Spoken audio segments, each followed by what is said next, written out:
Hello and welcome back to the My First Marathon podcast, where usually we're interviewing runners in all stages of their running careers about their first time experiences, but today we're back with another Wednesday mini episode. I don't know if you could tell by my voice, but I'm sick right now, and I had about 4 other solo episodes that I was going to film today, but instead I think I'm going to talk about what is literally going on in my life right now, which is being sick exactly a week out from my 5th marathon, which is also my second PR attempt, and why I'm not freaking out at all. So let's jump right in.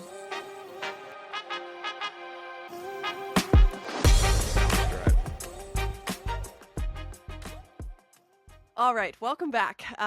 Taking it back a little bit, when I was training for my first marathon, I used to assume the worst in training. I was definitely a marathon pessimist. I would assume that if I missed a run, I wouldn't be able to run the marathon. If I skipped a day of rest, I wouldn't be able to run the race. If I cut a workout short, I wouldn't be able to run the race. You are definitely in this like all or nothing mindset when you're training for your first marathon and maybe even marathons after that. But now that I'm training for number 5, I know that while you have to respect the distance, there's always going to be 1 or 2 things that throw you off in training, whether it be a failed long run, a random side stitch that doesn't go away on a run, or getting a cold the week before a race. If this had happened to me during my first marathon, I know myself and I know I would have gone into full-on panic mode.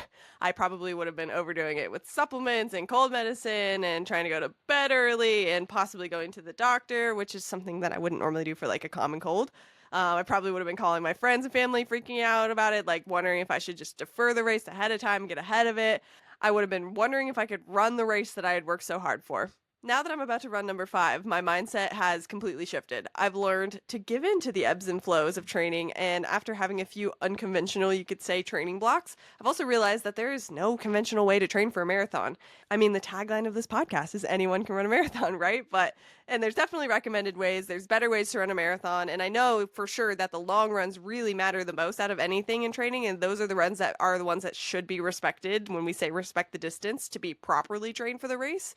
But I know now that it's also a sum of your overall consistency in training, not whether or not you were able to execute 100% perfectly on every single run. Because, spoiler, something's going to happen. You won't be able to execute perfectly on every single run.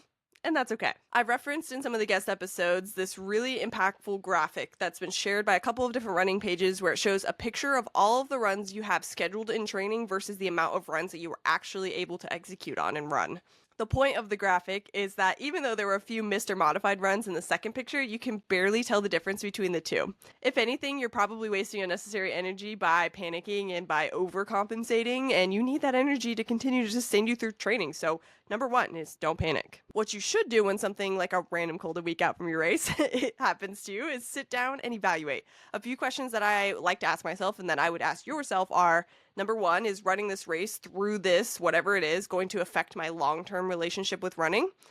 2, is continuing to train right now going to result in serious consequences like getting injured or prolonging sickness? Number 3, simply, do the cons of running this race outweigh the pros? Like, am I going to hurt myself more by continuing to train through whatever it is? If you can answer no to these 3 questions, is running my race going to affect my long-term relationship with running? Nope. Is continuing to train right now going to result in serious consequences like getting injured or sick? Nope.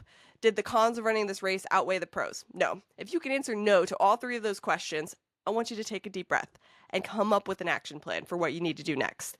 It could be missing a run or 2 and making up for it maybe on like the bike or on some other form of cross training. It could be taking an extra rest day period to reset and recover.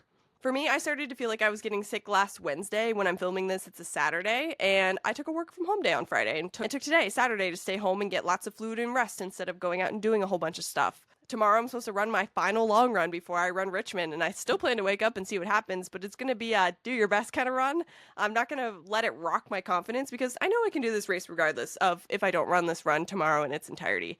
I'm technically in taper right now, even though I only trained for Richmond for 3 weeks. I'm kind of just extending my Chicago Marathon block. And since I'm in taper, I know that I've done all of the hard runs. I know that I can hit the PR pace that I'm going for. So tomorrow's run I'm looking at is just bonus. And I'm not going to let, if I can't run it because I'm not 100% rock whether or not I can run Richmond, because I know I'm answering no to those 3 questions I mentioned before. Moral of the story is, something is gonna happen unexpectedly in training. It's okay. Expect that, learn from it, and come up with a plan from there. Most of all, stay calm, take a deep breath, and evaluate the situation before going into full-on panic mode. Thank you for tuning in to another mini episode. That's all I got for you for today. I am going to be 100% fine. It's a little cold. I'm feeling a little under the weather today, but as soon as I pop off here, I'm planning on going and planting myself on this couch, drinking lots of fluids, and just chilling for the night. So if something unexpectedly has come up for you in training, try to ask yourself these 3 questions. I think it's a great exercise to determine if it's safe and okay for you to continue to train. And remember, at the end of the day, one missed run or one modified run is not going to impact your marathon as much as you think it is. Thanks for tuning into another episode, and we'll see you on the next one.